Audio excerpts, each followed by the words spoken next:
Shalom saudaraku, kembali lagi di We Talk No I But We Let's Talk Together dengan saya Pastor Wigan Sugandi dan Pastor Ruli Simorangkir. Selamat malam. Yes, dan pada kesempatan ini Bang, kita ada di segmen ngobras nih Bang, ngobrol santai Alkitab. Ya. Dan kita sudah sampai pada kitab yang ini, kitab yang sangat terkenal even di tengah anak-anak sekolah minggu. Siapa yang gak tahu tentang kitab Yunus ya Bang ya. Okay. Tentunya kita gak cuman berdua, seperti biasa saudaraku. Di acara ngobras kita ditemani oleh Ibu Gernaida. Ibu, thank you so much sudah meluangkan waktu untuk boleh ada sama-sama kita. Terima kasih. Yes, nah saudara, saya percaya akan ada banyak hal yang kita belajar lewat kitab Yunus ya, sebab ada begitu banyak makna teologis yang terkandung dalam kitab ini. Tetapi sebelumnya saya ingin menyapa dulu setiap saudara yang menyaksikan ngobras ini, baik lewat YouTube channel Lifehouse Community maupun dari MNC Live Channel. Saya ucapkan selamat bergabung, selamat belajar, buka hati saudara. Saya percaya orang yang membuka hatinya pasti akan banyak belajar dan diberkati oleh Tuhan lewat pembelajaran ini. Ya, oke. Kalau kita bicara kitab Yunus, saudara ya, kitab ini kitab yang sangat terkenal sekali ya kisahnya, dan ini juga nanti kita akan bahas juga, sempat dikutip juga oleh Tuhan Yesus hubungannya apa dengan anak manusia yang diparalelkan dengan Yunus yang ada di perut ikan selama 3 hari. Dan kitab Yunus ini juga ada begitu banyak pertanyaan. Biasanya kalau anak-anak sekolah minggu tanya ini ikan apa, yang pasti bukan ikan tongkol ya, karena tidak akan muat. Nah, ini nanti akan dibahas, dan apakah kitab Yunus ini hidup di zaman apa Nabi ini, sebab kita tidak menemukan catatan bahwa apa karya Yunus secara langsung, apa nubuatannya langsung terhadap bangsa Israel. Kalau biasanya banyak nabi-nabi berurusan langsung dengan bangsa Israel atau kerajaan Israel ataupun kerajaan Yehuda, tetapi Yunus ini unik saudara ya. Yunus berurusan dengan bangsa-bangsa lain. Nah, mungkin tanpa panjang lebar lagi, saya ingin langsung menyerahkan kepada Ibu Gernaida untuk menceritakan terlebih dahulu latar belakangnya ya Bang ya, sebelum kita membahas kepada dagingnya kitab Yunus ini. Silakan Ibu Gernaida. Oke, baik. Salam Bapak dengan Ibu sekalian. Iya. Jadi kitab Yunus memang kitab yang antik ya. Iya. Juga kitab yang sangat unik di antara nabi-nabi kecil. Jadi nama Yunus sendiri selalu disebut dengan Yonah. Yonah itu artinya merpati. Oke. Jadi merpati kan di zaman dahulu digunakan sebagai media untuk menyampaikan pesan. Ya, jadi menjadi utusan zaman dahulu. Nah, nama Yunus ini terkait dengan tugas itu. Tapi pesannya itu apa? Adalah pesan Tuhan untuk sebuah bangsa, yaitu bangsa Niniwe. Jadi bangsa Niniwe ini berulang-ulang memiliki relasi baik dengan buruk dengan Israel. Jadi cenderungnya itu negatif. Jadi bangsa ini rupanya sudah menjadi bangsa yang populer, bangsa yang besar di zaman itu. Jadi kurang lebih di awal-awal abad yang ke-8 sebelum Masehi. Jadi ini jauh sekali. Kemungkinan yang diduga Nabi Yunus ini melayani di zamannya Raja Yerobeam II. Nah, kala itu sebetulnya Israel Selatan secara khusus dia berjaya. Artinya dia makmur secara ekonomi, pembangunan terjadi di mana-mana, ada kenyamanan yang dinikmati oleh penduduk. Nah, di zaman seperti itu, sang nabi ini dari Gad Hefer, kampungnya Nabi Yunus ini disuruh ke bangsa yang lain, bangsa Niniwe. Nah, ini bagi orang Ibrani tentu saja PR ini agak sulit ya. Dia nggak mau, karena dia sudah tahu bangsa ini bangsa yang jahat. Walaupun dia bangsa yang besar, tetapi cenderung membuat susah bangsa-bangsa lain termasuk Israel. Yang paling ditakuti dari Niniwe adalah kekejaman militernya. Jadi terkenal kalau dia melakukan invasi, dia tidak mempertimbangkan hal-hal yang terkait dengan kemanusiaan.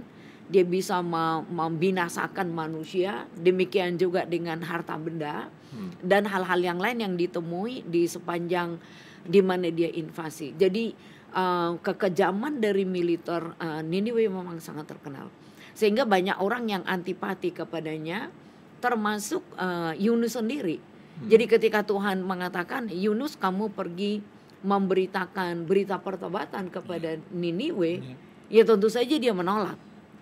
Karena dia pikir keselamatan itu bagi orang Israel.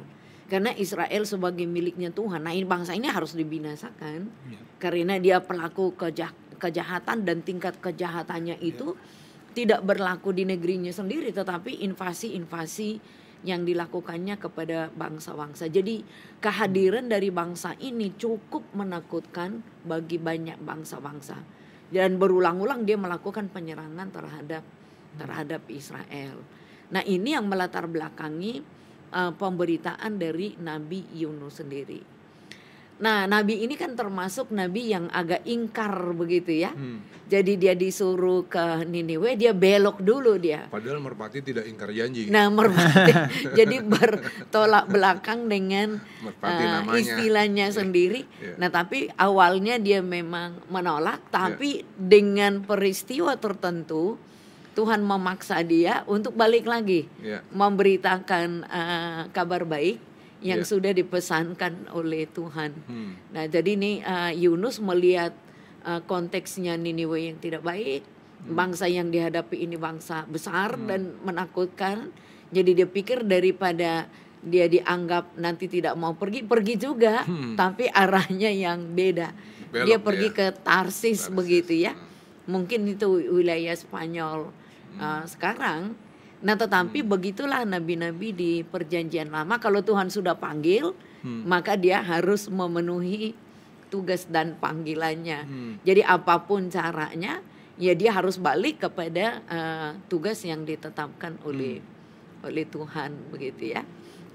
Oke Bu, sebelumnya ini kan ada banyak yang bilang gini, Kitab Yunus itu bukan fakta sejarah. Kitab Yunus itu cuman cerita perumpamaan. Masa orang ditelan hidup-hidup gitu. Nah, ini bagaimana nih Bu? Kita melihat ini bahwa apakah ini betul hanya kiasan cerita atau ini sebuah fakta sejarah Bu?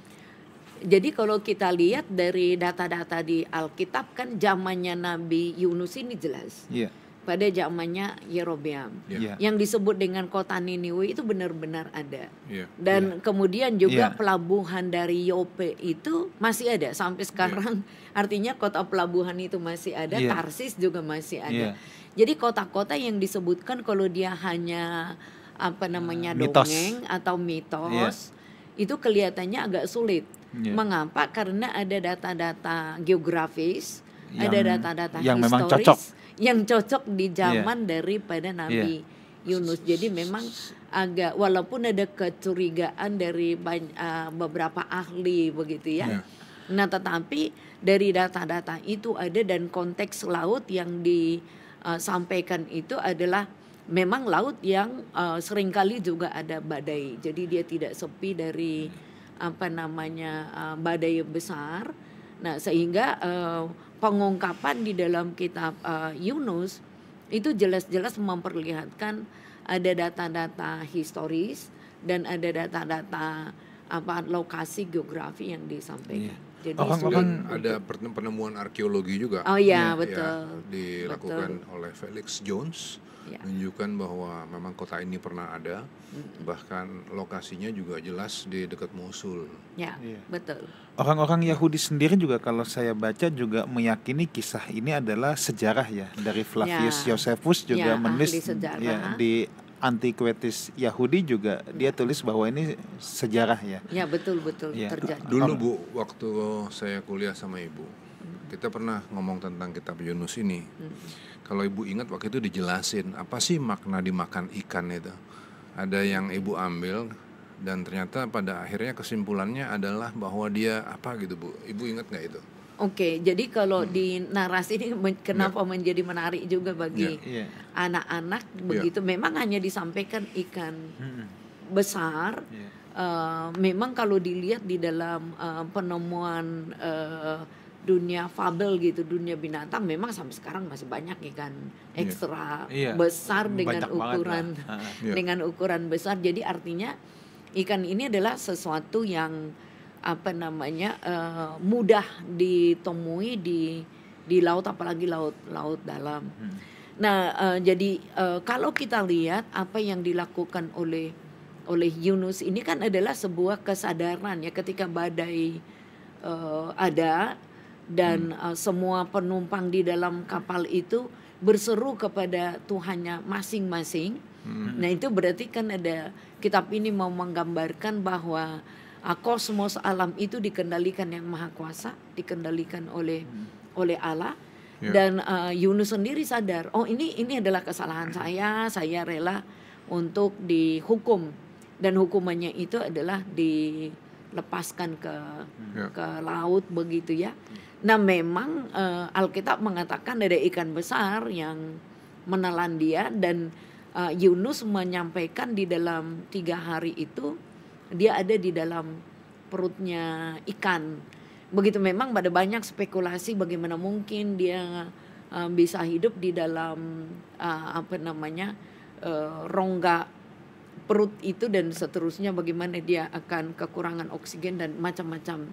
Waktu itu Ibu, saya ingat saya pernah jelasin dari Yunus 2 Bu, ayatnya yang ke-2 ya. Dalam kesusahanku aku berseru kepada Tuhan dan Ia menjawab aku.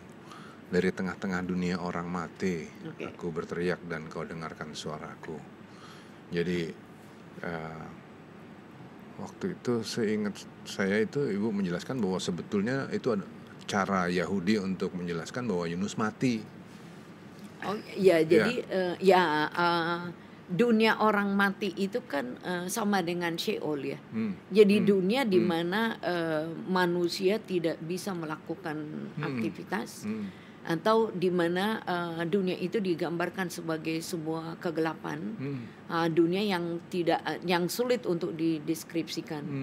Nah, tetapi kan di dalam pasal yang kedua ini jelas di dalam dunia orang mati itu Yunus itu dikatakan berdoa. Nah, Daud di dalam satu doanya pun ungkapan dia mengatakan bahwa dia masuk di dalam dunia orang mati, sekalipun bayang-bayang maut meliputi dia. Jadi dunia orang mati ini digambarkan sebagai dunia kegelapan. Jadi kelihatannya apakah Yunus benar-benar mati secara fisik dan seterusnya itu tidak digambarkan demikian.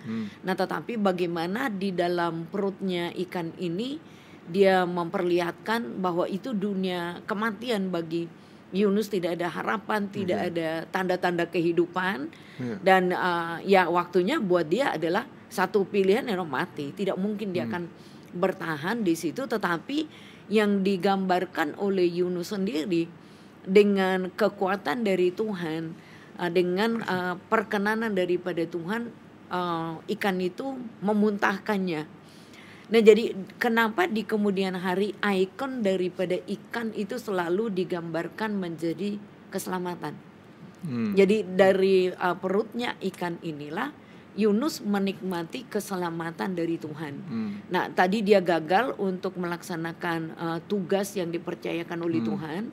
Akhirnya dia masuk di dalam lembah kekelaman itu, dunia yang gelap itu. Dan sekarang ada kesempatan kedua bagi Yunus, dan itu digambarkan sebagai sebuah keselamatan. Maka di dalam tradisi Kristen pun ikan itu iktus ya, itu menjadi lambang, bukan hanya di dalam beberapa peristiwa Yesus memberikan juga pembelajaran lewat ikan, bukan hanya untuk makanan, tetapi dari mulut ikan Petrus dengan yang lain itu memperoleh koin untuk membayar pajak kepada kaisar. Jadi ikan ini bukan hanya untuk persoalan dikonsumsi, tetapi dia memiliki banyak makna, dan salah satunya ikan ini selalu dikaitkan dengan berita keselamatan gitu ya. Jadi kabar baik yang diperoleh dengan itu tadi, dengan iktus, dengan ikan. Nah, jadi apa yang dialami oleh Yunus ini ya jelas dikatakan dia 3 hari 3 malam di dalam perut ikan.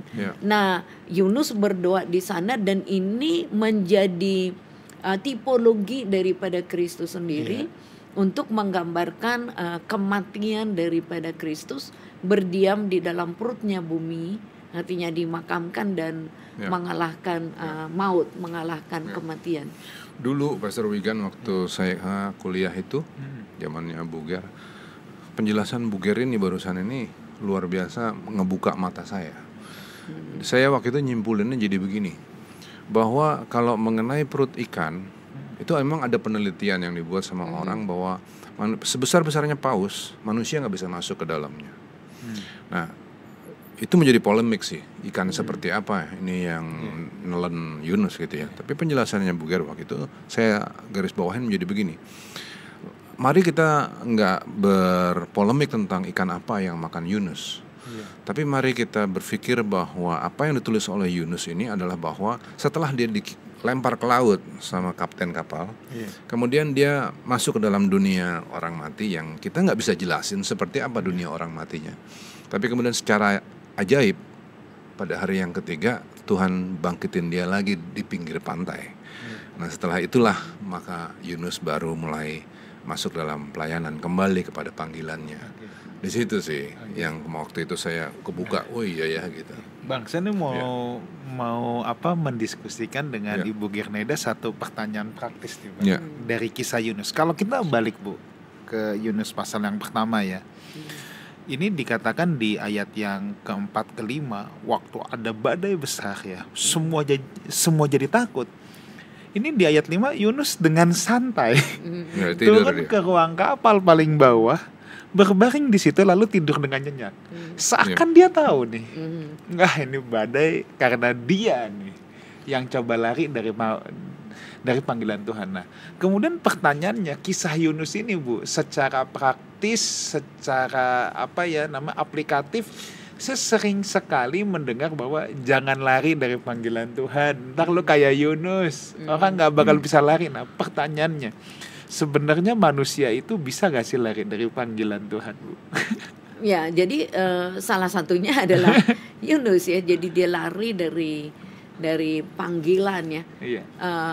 Jadi kalau kita mau mengatakan boleh nggak lari dari panggilan, tetapi kalau kita lihat di sini pelajaran yang manis ya, Tuhan memberikan durasi, Tuhan memberikan waktu untuk manusia itu meresponi lagi.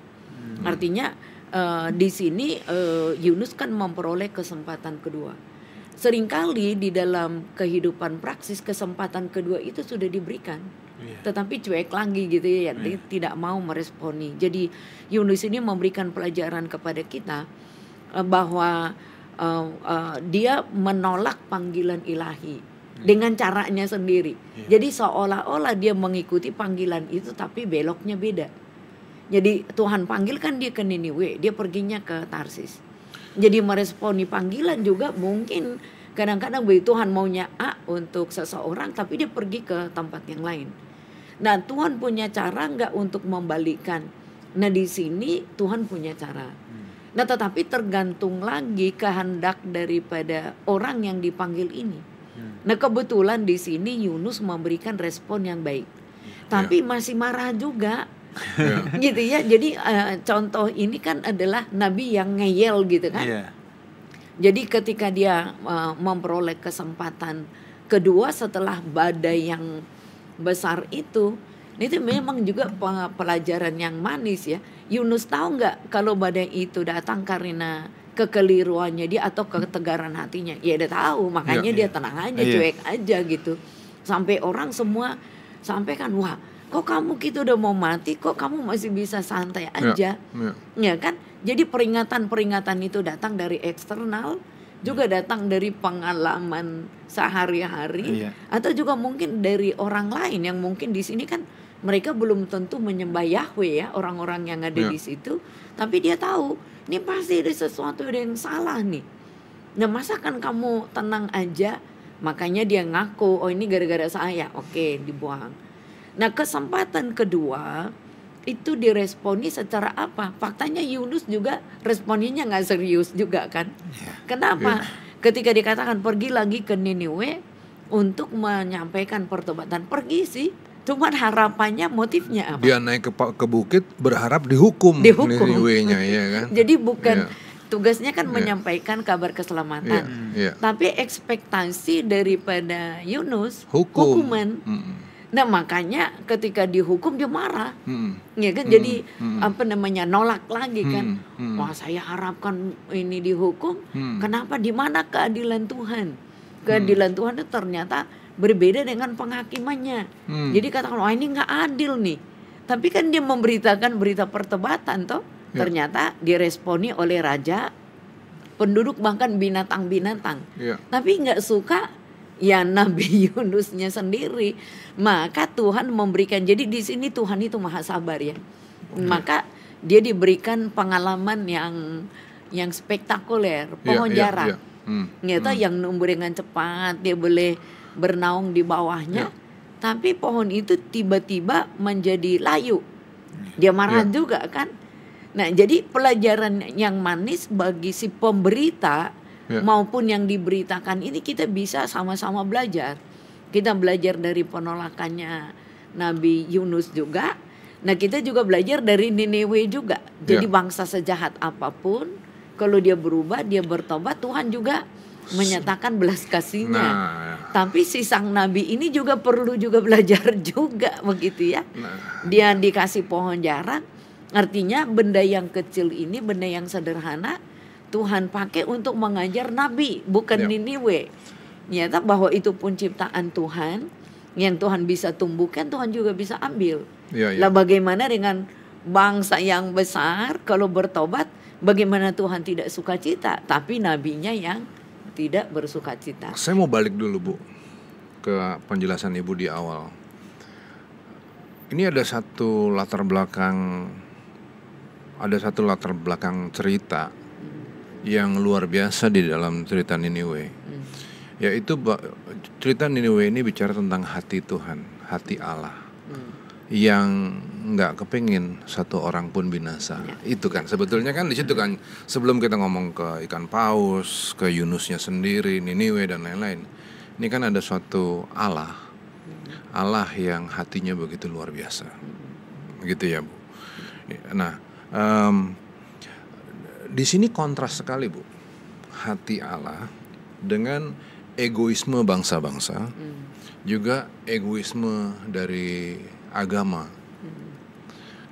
Hati Allah nggak kepingin satu orang pun binasa. Bangsa-bangsa berpikir bahwa hanya satu bangsa yang masuk surga. Kemudian agama-agama juga selalu terkotak bicara tentang bahwa hanya satu agama yang masuk ke kotak. Ibu responnya apa terhadap itu? Jadi di dalam agama itu kan ada eksklusivitas ya. Tetapi juga dia mestinya kan inklusif. Nah, kalau kita lihat di dalam kitab Yunus ini, maka kasih Tuhan, belas kasihannya itu berlaku universal. Itu jadi kasih Tuhan itu bukan saja kepada satu bangsa, tetapi kepada bangsa-bangsa. Jadi belas kasihan Tuhan itu melampaui etnis, melampaui ras, melampaui geografi, melampaui budaya apapun. Jadi kasih Tuhan itu bagi semua orang. Saya highlight dulu apa yang Bu sampaikan, karena kadang-kadang orang komentar Bu di bawah tulisan acara-acara kita di YouTube, komentar mana dasar ayatnya gitu. Saya mau bacain dulu nih Bu ya. Apa yang Bu sampaikan barusan. Tuhan tidak lalai menepati janjinya. Sekalipun ada orang yang menganggapnya sebagai kelalaian, tetapi ia sabar terhadap kamu karena ia menghendaki supaya jangan ada yang binasa, melainkan supaya semua orang berbalik dan bertobat. Semua orang berbalik dan bertobat. 2 Petrus 3 ayat 9. Oke Bu, lanjut. Betul. Jadi kasih Tuhan itu kan kepada semua orang. Semua orang. Makanya kalau dikatakan di apa yang dikerjakan oleh Yesus, karena begitu besar kasih Allah akan dunia loh. Jadi bukan satu bangsa. Dia mengirim anaknya yang tunggal supaya setiap orang, setiap yang menerima. Jadi bukan hanya satu, tapi setiap orang yang percaya memperoleh keselamatan, bukan hukuman kekal.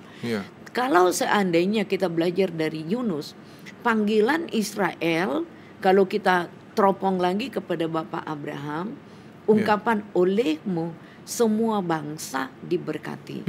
Jadi Tuhan memanggil Israel bagi jalan keselamatan, juga bagi bangsa-bangsa. Supaya lewat Israel semua bangsa diberkati ya.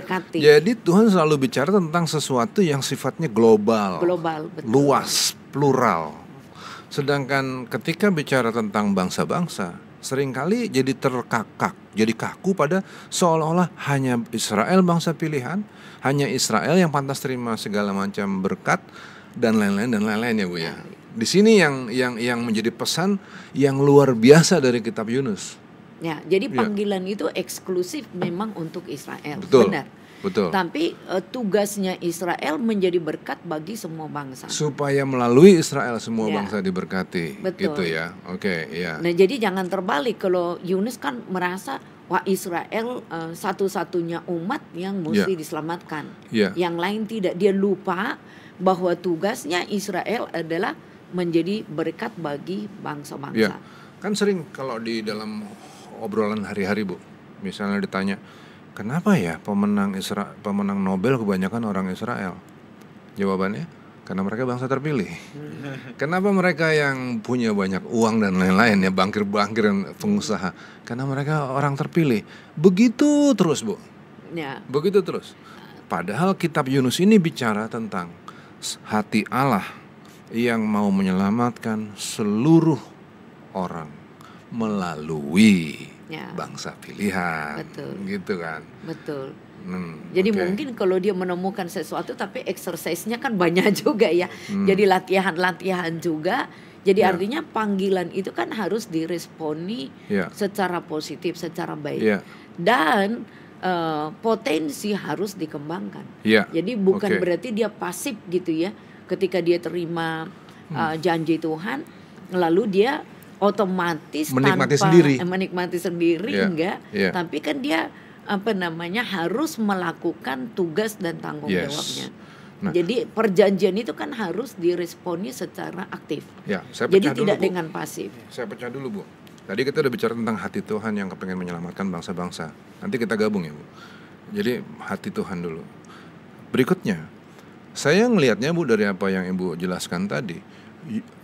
Yunus itu siapa sih? Yunus itu kan nama aslinya kan merpati, yang harusnya setia ya. Nah, cerita tentang Yunus di dalam kitab Yunus itu menggambarkan kehidupan sebagian anak-anak Tuhan yang nggak sesuai namanya. Yunus harusnya setia, harusnya menjalankan apa yang diperintahkan Tuhan, ternyata enggak. Banyak orang hari ini, orang-orang percaya yang namanya luar biasa, tapi ternyata hidupnya tidak sesuai dengan namanya. Kan gitu ya, Bu ya. Nah, Ibu ada komentar dulu nggak mengenai ini? Iya, jadi panggilan ini gereja ya, panggilan Kristiani itu kan menjadi seperti Yesus. Dasarnya kan seperti to be like itu. Christ. Jadi mesti meneladani Kristus di dalam seluruh kemanusiaan karena Yesus sudah memberikan contoh begitu. Nah, tetapi di dalam respon masing-masing orang sangat tergantung barangkali motivasi, egonya, kesenangan jangan lupa, kenyamanan diri seperti daripada ke sana Niniwa mendingan ke Tarsis gitu ya. Dan banyak memang faktor yang menyebabkan seseorang tidak setia kepada panggilannya. Padahal kita dipanggil kan setialah sampai mati maka engkau memperoleh mahkota kehidupan. Ini kan jelas ya. Jadi panggilan ini harus dijalani sampai akhir daripada kehidupan. Namun faktanya kan tidak demikian. Jadi banyak orang yang akhirnya berubah di dalam apa? Ya faktor-faktor itu. Mungkin di separuh perjalanan panggilan ketika masih susah mungkin setia ya. Tapi ketika sudah nyaman, barangkali bisa juga menjadi berubah sedikit demi sedikit atau berubah setia. Atau kebalikannya, karena terlalu menderita, tidak berani seperti Paulus menjadi serupa dengan penderitaan Kristus, mikul salib, dia nggak mau juga gitu ya. Jadi berubah setia juga. Nah, tetapi kita selalu melihat bahwa di dalam perjalanan kehidupan itu kan waktu itu menjadi anugerah Tuhan.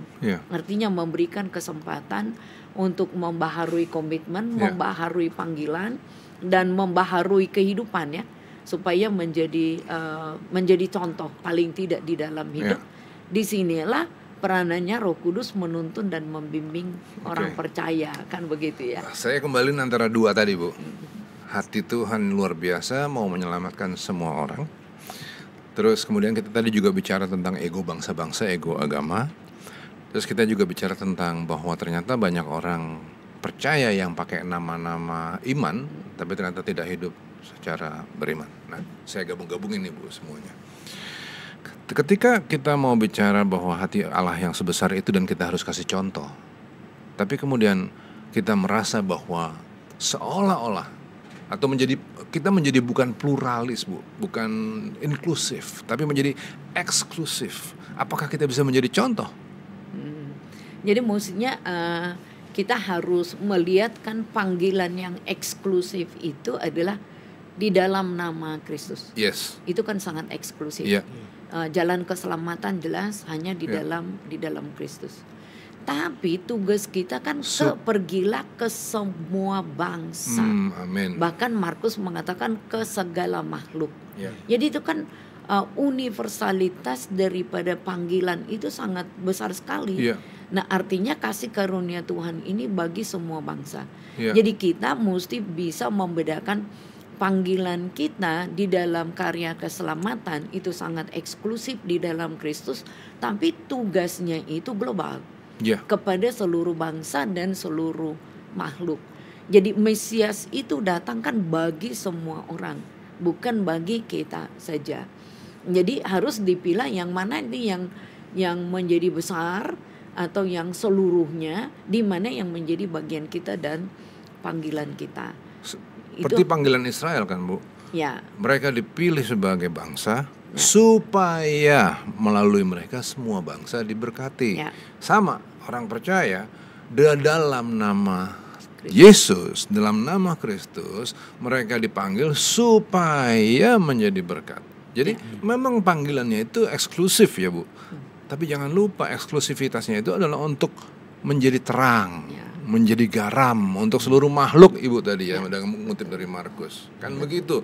Nah, ini yang kemudian kalau nggak dilaksanakan, akhirnya nama-namanya pada keren semua, tapi mereka berdoa untuk diri sendiri terus, untuk kepentingan mereka, bukan untuk kepentingan bangsa, makhluk, kan begitu ya, Bu? Iya. Jadi kita mesti bedakan panggilan Kristus itu sangat eksklusif. Ya. Nah, tetapi misinya yang universal. Ya. Jadi keselamatan kan di dalam Kristus, tapi Ya. misinya pergilah kepada bangsa-bangsa. Ya. Dia kalau di dalam Matius kan ke seluruh dunia. Ya. Artinya ini seluruh dunia berarti kosmos ya. Ya. Memberitakan apa? Kabar baik, memberitakan Injil. Bahkan tugasnya gereja itu juga supaya mereka itu bisa proklamir dirinya sebagai milik Tuhan. Baptislah mereka dalam nama Bapa, Anak dan Roh Kudus. Dan tugasnya udah selesai belum? Belum. Ngajar. Iya. Ngajarlah mereka melakukan seperti apa yang Tuhan kehendaki. Jadi di sini kan panggilan itu memang eksklusif kita terima. Karena panggilan ini panggilan ilahi. Bukan panggilan dunia. Tapi jangkauannya yang mesti global. Jangkauannya bagi bangsa-bangsa. Kita jangan lupa ini karena membawa mereka bukan menjadi milik kita, tetapi menjadi muridnya Kristus. Nah, sehingga tugas dan panggilan itu dijalankan supaya apa? Supaya belas kasihan Tuhan itu juga diterima oleh bangsa-bangsa. Kasih karunia Tuhan itu universal. Ya, jadi kita mesti berpanggilan pribadi dengan tugas panggilan untuk menjadi berkat bagi bangsa-bangsa. Ibu udah jelasin fundamental sekali, itu jelas sekali, Bu. Tapi kemudian nih, kembali lagi ke Yunus. Banyak orang percaya yang bersikap seperti Yunus lagi, bukan hanya namanya, bukan hanya egoisnya, tapi kayak Yunus lagi, Bu. Yunusnya begini. Tapi kan susah seperti itu. Ngapain tuh nyelamatin orang-orang yang jelas-jelas bermocorah, orang-orang yang jelas-jelas ancur-ancuran dan lain-lain, Bu. Ada yang ngutip ayat, dia bilang gini, Bu, kalau kita bergaul dengan gimana tuh? Kalau kita bergaul, pergaulan yang buruk mempengaruhi kita yang baik, kan begitu. Dia ngutip-ngutip ayat yang seperti itu, Bu. Jadi akhirnya semangatnya kayak Yunus lagi, Bu. Nggak mau pergi ke Niniwe. Itu kan orang-orang rusak, Tuhan. Kenapa mereka masih diselamatin? Lebih pantas mereka dibunuh, kan begitu? Kan begitu, Bu. Akhirnya jadi emosi, perasaan individu yang dikendalikan oleh ego itu memang harus ditutupi oleh kasih Kristus, baru kita bisa melihat bahwa pemberitaan ini adalah sesuatu yang diperlukan. Jadi bukan karena pemberitaan kabar baik ke Niniwe bukan karena kebaikannya, bukan karena kejahatannya juga, bukan karena dia bangsa besar. Tapi landasannya adalah kasih karunia. Hati Jadi, Allah yang ya, besar betul. Jadi belas kasihan Tuhan yang mesti mereka terima, bukan belas kasihannya kita. Iya. Jadi penilaian individu kita itu kan dikendalikan oleh ego-ego sektoral kita. Nah itu yang mesti dilepaskan ya. Jadi bangsa itu adalah punyanya Tuhan, bukan punyanya kita. Jadi pemberitaan kabar baik itu adalah punyanya Tuhan. Kita hanyalah alat di dalam tangan Tuhan. Jadi kalau kita mau pengennya mereka binasa, susah nggak bagi Tuhan untuk membinasakan orang tertentu? Tidak. Jadi bagi kita diberikan kesempatan, bagi mereka pun Tuhan memberikan kesempatan. Lewat kita, kita yang menyampaikan. Nah, kata tadi kalau pergaulan yang buruk merusak kebiasaan yang baik, sebetulnya the way of life-nya itu jadi kita contoh. Mestinya kita yang mesti jadi terang, menjadi garam dong kepada komunitas itu. Jangan cara hidup mereka yang kita ikuti, tapi kita yang menjadi role model untuk mengubah komunitas. Memang kita bisa rusak kalau kita mau dirusak. Tapi kalau kita jelas bahwa kita masuk ke situ dengan hati Tuhan, karena Allah adalah Allah yang setia, kita juga setia mau menyelamatkan orang lain. Kita nggak kepengen dirusak. Jangan pakai ayat yang itu dong, nggak cocok. Betul. Nggak cocok, kan begitu ya Bu? Oke. Kalau apa saya ngelihat ayat itu sih gini ya Bang ya. Ini biasanya nih orang pakai 1 Korintus 15 ayat 33 itu disandingkan dengan Mazmur yang pertama Bang. Ya. Pencemooh. Berbahagialah orang yang tidak berjalan menurut nasihat orang fasik, yang tidak berdiri di jalan orang berdosa, dan yang tidak duduk dalam kumpulan pencemooh. Nah, kalau saya sih secara praktisnya, saya memisahkan nih Bang ya, antara berkomunitas atau bersahabat ya dengan hanya pertemanan. Nah, kalau saya melihatnya gitu. Kalau berkomunitas di sini dalam arti memang betul-betul orang yang hari-hari sama kita, di mana jadi sparring berpikir kita, di mana jadi kita kumpul bareng, tempat kita sharing. Nah, ini yang menurut saya bahwa sebenarnya ditunjukkan kita perlu punya teman-teman seiman, atau kita perlu saudara-saudara seiman. Tapi yang itu tadi bukannya berarti kita jadi eksklusif dan kita tidak mau tahu tentang orang-orang yang tidak seiman dengan kita. Atau kalau dengan bahasa Ibu Girneda tadi, menjadi orang-orang yang lupa akan tugas dan panggilan kita. Kita sama-sama kagum kan dengan pengajaran tentang kerajaan Allah. Nah, dalam kerajaan Allah maka dibutuhkan duta-duta besar. Kita ditempatkan sebagai duta-duta besar. Untuk apa? Untuk mewarnai. Untuk mewarnai orang-orang yang memang gelap. Begitu. Kita bukan ke sana untuk membangun pertemanan memang. Tapi kita dikirim ke sana. Ini jadi kompleks loh. Enggak sederhana loh. Kita dikirim untuk membangun hubungan. Nah, itu juga ada pertemanannya loh. Di situ juga ada persahabatannya. Karena kalau kita nggak membangun hubungan, persahabatan dan lain-lain dengan dunia itu, mereka akan nolak kita, kan gitu ya. Tapi kemudian kalau dikaitkannya sama Mazmur, harusnya itu kan bicara tentang orang yang berhikmat, sehingga dalam hikmat mereka tahu bagaimana pertemanan itu, di mana pertemanan itu bisa tetap sehat, tetap kita bisa mewarnai orang lain, dan di mana pertemanan itu justru merubah hidup kita. Kalau itu merubah hidup kita, jangan duduk. Jadi Mazmur itu tuh sebenarnya ngomong tentang hikmat sebetulnya. Jangan dikaitin dulu sama Korintus gitu. Korintus tuh lain lagi ceritanya gitu. Tapi kalau ngomongnya berhentinya di Mazmur, bicara tentang berhikmatlah kamu, supaya kamu bisa tetap menjadi orang yang sehat, duta besar Tuhan yang luar biasa, kan begitu ya. Kerajaan Allah itu pasti bersifat inklusif ya. Itu tuh pasti. Tapi kalau yang saya mau bilang tuh gini Bang, ini nih kalau kita ambil contoh praktisnya Bang ya. Misalnya gini, ada orang, dia yang tiap hari senengnya pokoknya tongkrongannya, Oke. ya, tongkrongannya kumpulnya tiap hari sama orang-orang misalnya yang suka main judi. Oke. Setiap hari dia adanya di tongkrongan itu. Oke. Ya memang lingkungannya dia itu setiap hari. Nah, ini yang menurut saya lama-lama dia pasti jadi penjudi, Bang. Bisa. Oke. Di sini loh uniknya Yunus tuh di sini. Iya. Jadi Yunus ini dikirim kepada bangsa yang hobinya Iya. bunuh orang. Iya. Segitu kejamnya Niniwe. Waktu saya pergi ke Praha, saya lihat sejarah tentang bagaimana waktu itu ada satu museum tentang bagaimana kekejaman penyiksaan di zaman kegelapan. Iya. Itu panutannya Niniwe. Iya. Segitu kejamnya mereka. Nanti kalau di Nahum itu bicara tentang bahwa kalau kita kesandung di kota itu bukan kesandung sampah, kesandung mayat. Oke. Segitu sakitnya orang-orang ini. Nah, Yunus disuruh membangun hubungan ke sana. Jadi Yunus nggak mau Iya. ke sana. Bisa dia mikir kalau aku duduk di sana nanti aku bergaul sama orang. Bisa. Tapi justru di situ uniknya Allah kita. Dia gini loh, dia rindu supaya kita sebagai duta besarnya ini tetap mampu ke sana sekalipun kita nggak ternodai. Nah, kalau udah mau ke sana nanti ini melebar lagi sih, sedikit melebar ya.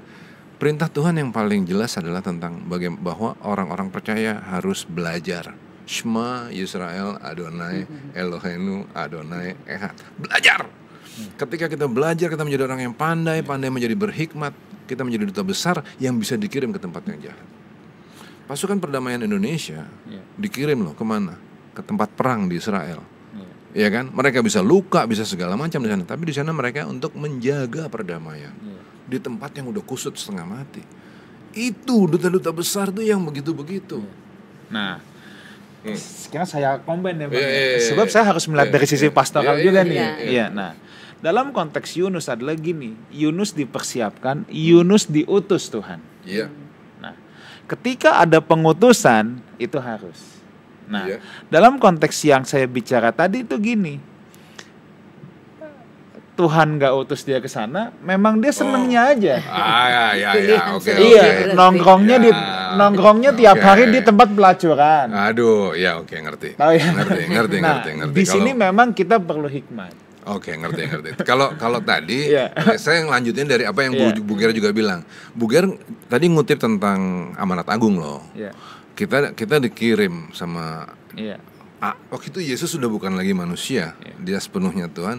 Dia bilang, segala kuasa ada dalam tanganku, pergilah, jadikanlah segenap bangsa muridku. Nah, konteksnya di sini. Jadi ketika kita dikirim, ada konteks pengutusan loh. Ini maksudnya pengutusan nih. Duta itu harus diutus sama negara yang. Nah, jadi tujuan kita jelas nih, bukan mau duduk-duduk nongkrong-nongkrong, minum-minum, terus segala macam yang noda. Kita mau memberi warna kepada noda itu supaya mereka tidak gelap, gitu. Itu konteksnya gitu ya. Oke. Nah, Bu, saya mau menyambung ke tentang konsep bangsa pilihan ya, Bu ya. Saya memandang gini sih, Bu. Konteks pemilihan Israel sebagai umat pilihan adalah lewat keturunan Israel, Mesias boleh dihadirkan sehingga keselamatan untuk bangsa-bangsa. Keistimewaan mereka adalah di titik itu. Setelah Mesias hadir, maka Tuhan treatmentnya semua sama. Nah, jadi kesalahan berpikirnya adalah menurut saya bahwa orang-orang Israel memang merasa bangsa pilihan itu terus mereka jadi VIP. Semua bangsa lain sampah, kan ibaratnya gitu, atau lebih rendah. Padahal konsep pemilihan itu adalah lewat keturunan bangsa Yahudi Yesus lahir. Kan Yesus bukan keturunan Jackie Chan.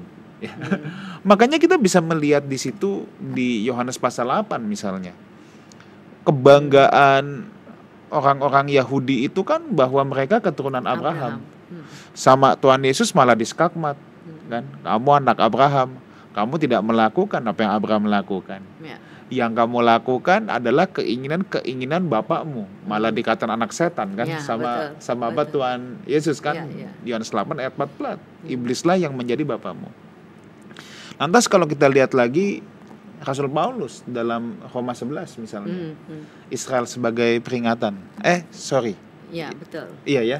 Israel peringatan. Iya, bahwa kalau yang Zaitunnya asli. carangnya aja iya tidak disayangkan ya, apalagi yang dicangkokkan. Itu berarti bahwa bukan berarti predikat saya umat pilihan, saya mau ngapain aja suka-suka kita dong, pokoknya VIP nih, pasti Tuhan selamatkan. Enggak. Justru saya melihat memang bangsa pilihannya Tuhan terhadap Israel adalah lewat bangsa itu Mesias dihadirkan. Ya. Tetapi sekarang kalau konteks umat percaya adalah umat pilihan ini kan orang-orang yang mendengar Injil Kristus. Raja-raja, nabi-nabi ingin mendengar apa yang kamu dengar, ingin melihat apa yang kamu lihat, tapi mereka tidak bisa mendengar dan tidak bisa melihat apa yang kamu lihat. Kamu dipilih untuk punya kesempatan akan hal itu. Nah, maka konteks umat pilihannya itu pada saat ini adalah orang-orang yang diberikan kesempatan untuk bisa melihat Kristus sebagai raja. Ya, jadi kira-kira saya melihat umat pilihan itu seperti itu, Bu. Ya, jadi betul. Maka kalau Yohanes mengatakan setiap orang yang menerimanya, menerima Kristus diberikan otoritas, diberikan kuasa menjadi apa? Anak-anak Allah. Nah, anak-anak Allah ini itu tadi orang yang menerima Kristus ya, orang yang percaya. Diberikan kuasa menjadi anak-anak Allah, berarti ada apa? Ada tugas kan? Ada tanggung jawab yang diemban oleh umat, yaitu menjadi saksi itu tadi gitu. Nah, kuncinya itu ada di Yohanes 8. Menurut saya bahwa Yesus sendiri yang mengganti aturan mainnya. Kan mereka begitu bangga sebagai anak Abraham. Orang Tuhan cuma bilang kok, kalau kamu tahu kebenaran akan memerdekakan. Enak aja, kami kan kagak pernah jadi hamba siapapun. Bapak kami Abraham. Sampai Yesus kan bilang, aku tahu kamu keturunan Abraham. Ya memang tidak dapat disangkal. Mereka keturunan darah dan daging Abraham. Tetapi Tuhan memberikan aturan yang baru bahwa anak-anak Abraham sekarang adalah orang-orang yang beriman seperti Abraham beriman, orang-orang yang melakukan seperti apa yang Abraham lakukan. Maka kita yang dicangkokkan, yang dari bukan bangsa non-Yahudi, sekarang kita boleh dihitung sebagai keturunan Abraham. Ya betul. Jadi gereja adalah yaitu tadi carang yang dicangkokkan. Boleh nggak dia bermegah? Nggak boleh. Karena keselamatan itu tadi dari benih yang sudah Tuhan tetapkan di dalam dari Abraham, lalu ada perjanjian Daud, tongkat kerajaan tidak beranjak dari keturunannya Daud. Itulah yang kita terima di dalam Mesias, di dalam Kristus. Jadi betul di dalam Kristus kan dibaharui sebetulnya perjanjian-perjanjian yang sudah ada yang lalu begitu ya. Maka gereja atau orang percaya mesti melakukan tugasnya sebagai apa? Itu tadi duta Kristus, utusannya Kristus menyampaikan apa? Kabar baik, kabar keselamatan. Jadi kalau dulu Yunus dikirim ya ke Niniwe, nah sekarang orang percaya kepada seluruh dunia. Jadi jangkauannya lebih global, universal. Jadi memang kitab Yunus ini bercerita tentang universalitas kasih Tuhan ya Bu ya kepada bangsa-bangsa lain. Nah, saya juga baca gini sih Bu, bahwa sebenarnya orang-orang Yahudi zaman dulu juga mempercayai ya bahwa sekalipun bangsa-bangsa lain ya, tetapi hukum Taurat itu untuk orang Yahudi. Tapi ada hukum Nuh juga. Ya, ada hukum Nuh. Kalau bangsa-bangsa lain mengikuti hukum Nuh saja, mereka dianggap sebagai orang-orang baik juga. Ger Sadek, Ger Toshaf ya. Kalau apa saya tidak salah. Walaupun mereka tidak diproselitkan. Tidak dibaptis menjadi agama Yahudi. Tapi kalau mereka dibaptis menjadi agama Yahudi itu baru terhisap masuk.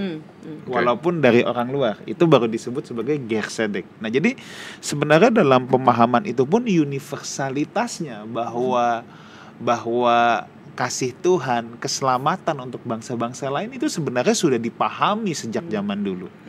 Betul. Karena gini kan, kita ini informasinya banyak banget. Informasinya banyak banget. Tapi yang mau kita highlight di sini kalau dalam cerita Yunus ini bahwa orang percaya itu diutus oleh Allah ya terakhir lewat amanat agung untuk menyelamatkan bangsa-bangsa. Ya. Itu kan inti masalahnya di situ. Untuk itu kita diberi kuasa, ya, diberi kuasa. Oke, sekarang kita praktekin dulu nih, masukin ke dalam ranah praktek. Ya. Pemberian kuasa itu kan nanti kan sering banget juga dikaitkan dengan ayat-ayat yang bilang bahwa kalau kamu berkata kepada gunung-gunung ini untuk pindah, maka gunung akan pindah. Nah, gunung kemudian dialegoriskan sebagai gunung masalah kita, gunung hutang, gunung sakit penyakit, gunung jerawat, segala macam ini kan jadi begitu kan. Maka kita berkata, kuasa telah ada di dalam tanganku, kuusir kau gunung, gitu kan. Nah, apakah itu penerapan kuasa yang benar? Ayo, itu dulu ya kan, kita pecah-pecah nih. Kalau kita kaitin ke situ. Oh, jadi itu kan kata-kata iman ya. Jadi kalau iman sebiji sesawi, maka dia bisa memindahkan gunung. Nah, kita harus membedakan itu dengan panggilan ya. Panggilan kita menjadi umat Tuhan yang menjadi alat berkat. Itu kan jadi ada tugasnya khusus menyampaikan kabar baik. Nah, di sisi yang lain adalah praktek iman. Jadi orang percaya dilengkapi dengan kuasa. Tapi ini mesti hati-hati juga ya. Boleh nggak sembarangan untuk menggunakannya gitu kan? Atau menjadi apa untuk show begitu ya? Nah, tentu saja tujuannya bukan itu. Apakah praktek iman ini menjadi kesaksian atau berkat nggak bagi banyak orang? Artinya ini memuliakan Tuhan apa enggak? Jadi memindahkan gunung ini juga kan tidak sembarangan. Nah, kalau misalnya masalah betul di dalam Tuhan, kita kan memperoleh jalan keluar. Nah, tapi kan kita diberikan hikmat. Ini masalahnya ini karena apa? Apakah kesalahan untuk memanage diri, memanage persoalan dan seterusnya. Jadi kan tidak bisa digeneralisir. Maka kita menggunakan otoritas kuasa itu secara serampangan. Kan tentu saja tidak demikian ya. Kalau enggak nanti kan kita bisa menjadi manipulatif. Di dalam keyakinan, di dalam iman, termasuk di dalam praktek. Itu karena apa? Kita memiliki hikmat tersendiri kan untuk menyelesaikan persoalan kan. Saya baca buku, Bu. Bukunya tulisannya lucu banget. Dia bilang begini, Bu. Ketika kita mempengaruhi orang lain, ya, kita ini kan kepala bukan ekor. Kita akan terus naik dan tidak akan turun, Bu. Ketika kita mempengaruhi orang lain karena kita adalah kepala bukan ekor, karena kita adalah duta besar, ada dua cara yang bisa diambil. Satu, menginspirasi, atau kedua, memanipulasi. Nah, tokoh-tokoh perjanjian baru itu menginspirasi kan. Mereka laksanain tuh panggilan mereka, kuasa mereka. Untuk apa? Memenangkan jiwa-jiwa. Sekalipun kayak Paulus dipenggal loh kepalanya. Jadi bukan transaksional. Karena mereka nggak transaksional, mereka murni untuk menjalankan amanat agung, menjadikan segenap bangsa murid. Mereka menginspirasi, kan begitu, Bu. Tapi apakah mereka nggak diberkati? Paulus bagaimanapun kan diberkati, Bu. Ya kan, sehingga dia bisa bilang bukan pakaian, bukan perak, tapi aku bekerja untuk kepentingan timku, kan gitu ya. Nah, jadi dia diberkati kan, Bu. Tapi kan bukan itu yang dia cari kan. Sementara banyak sekarang di dalam pengertian banyak orang percaya, yang terjadi adalah manipulasi. Kamu dapat kuasa, mau dapat kuasa, mau supaya apa? Supaya gunung-gunung masalah pindah. Itu manipulasi. itu manipulasi. Akhirnya orang tergerak di dalam kekristenan untuk mendapatkan bonusnya. Wah, kan itu yang terjadi hari ini gitu. Bukan, kebetulan nggak terjadi di Indonesia, Bu, tapi di banyak negara kan begitu ya, Bu. Nah ini. Nah, Bu, kita udah di penghujung acara. Udah mau habis. Iya. Tetapi sebagai penutup kitab Yunus, mungkin Ibu boleh bercerita sedikit bagaimana akhirnya Tuhan ini mengajar Yunus supaya Yunus punya hatinya Tuhan. Iya, jadi iya kan? Tentang pohon jarak itu ya. Iya, betul. Jadi materi yang sederhana, pohon yang sederhana bisa numbuh dan bisa mati. Padahal bukan dia yang tanam. Bukan dia yang tanam, bukan dia yang numbuhkan juga, tapi dia perlu. Karena dia pengen berlindung, pengen menyaksikan kebinasaan dari Niniwe. Ini kan hatinya Yunus, ini mungkin adalah sebagian besar dari hati umat Ibrani kala itu. Eksklusivitas keyakinannya itu sehingga bangsa yang lain tuh harus dibinasakan. Nah, tetapi dengan peristiwa yang kecil itu ya, tentu saja di perut ikan dia sudah belajar bagaimana Tuhan mengingatkan dan memurnikan panggilannya.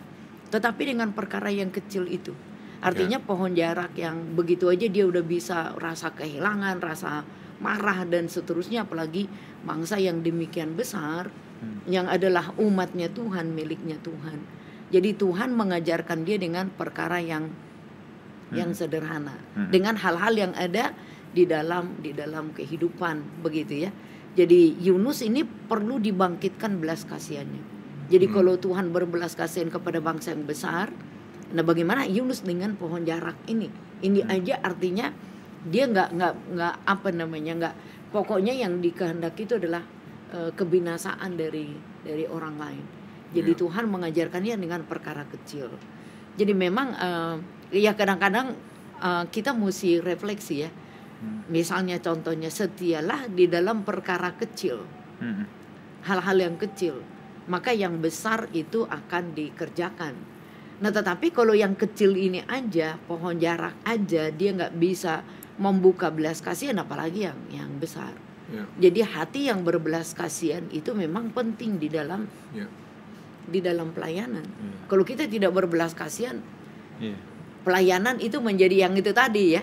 Jadi menjadi manipulatif, menjadi kita menjadi orang-orang yang munafik begitu. Jadi seseorang yang berbeda dengan tujuan dari panggilannya. Panggilan mestinya kan memberitakan itu tadi.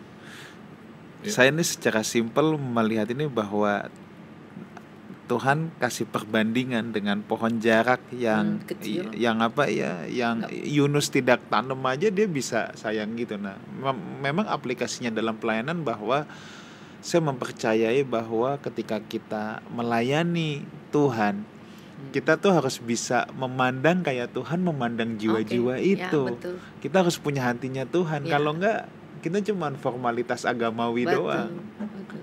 Tanpa punya hatinya Tuhan. Oke, Ibu Ger, mungkin ada closing statement dari kitab Yunus ini. Oke, jadi setiap kita dipanggil oleh Tuhan ya, untuk menjadi satu, menjadi anak-anaknya sendiri. Nah tetapi jangan lupa kita punya tugas. Tugas kita adalah menyaksikan kebaikan daripada Tuhan. Nah karena itu yang kedua yang penting, yang mengutus kita adalah Tuhan. Jadi idenya Tuhan, kasihnya Tuhan, itulah yang mesti kita punyai. Selama kita tidak memiliki kasihnya Tuhan, mustahil kita akan serius di dalam tugas dan tanggung jawab kita. Jadi yang paling penting di dalam seluruh pelayanan kita adalah belas kasihan. Nah belas kasihan tanpa membedakan orang, tidak membedakan etnik, tidak membedakan latar belakang dari orang. Nah tapi tujuannya adalah supaya orang lain itu diselamatkan dan dia menjadi umatnya Tuhan. Jadi tugas kita adalah mengatakan iya kepada panggilan itu sampai apa? Sampai selesai. Jadi tidak berubah gitu ya. Jadi waktu itu menjadi alat ujian sebetulnya bagi kita. Tuhan memberikan waktu, apakah kita setia di dalam panggilan itu apa enggak. Tujuan Tuhan supaya semua bangsa diselamatkan. Dan dia menghendaki kita menjadi umat yang setia sampai akhir. Bang, pelajaran apa nih Bang? Kalau belajar dari kitab Yunus, saya ngelihat kitab Yunus ini dengan suatu kekhawatiran. Kekhawatiran terhadap apa yang terjadi pada Yunus. Karena di akhir itu kalimat-kalimat terakhirnya tuh nggak nunjukin gini loh, kita seneng banget untuk mikir gini, akhirnya Yunus diselamatkan, kan gitu ya. Tapi endingnya nggak gitu. Endingnya Tuhan bilang, bagaimana aku tidak sayang kepada Niniwe yang jahat itu, yang nggak bisa bedakan tangan kanan dengan tangan kiri.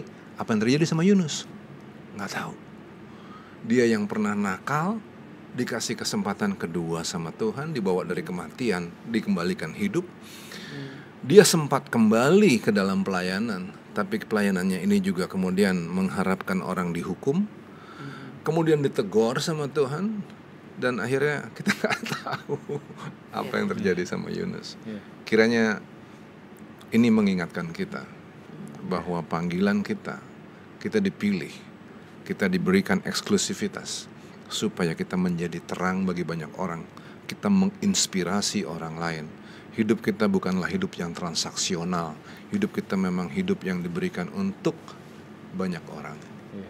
Itu yang harus dipelajari dari Yunus. Kalau saya kita menangkap hatinya Tuhan, seharusnya kita lebih bersukacita dan lebih senang melihat orang diselamatkan daripada orang dihukum. Ya, betul. Sebab banyak orang yang senang lihat orang dihukum, Bang. Ya, enggak dong. Harusnya kita lebih senang, lebih bersukacita kalau ngelihat banyak jiwa dimenangkan untuk Tuhan. Ya. Thank you Ibu Geh Sama-sama. untuk pembahasannya. Terima kasih Bu. Pada Sama-sama, kesempatan Mas ini Son. saya percaya kita semua diberkati. Sampai jumpa lagi di We Talk yang akan datang, hanya di We Talk No I But We Let's Talk Together. God bless you. God bless you. Tuhan berkati.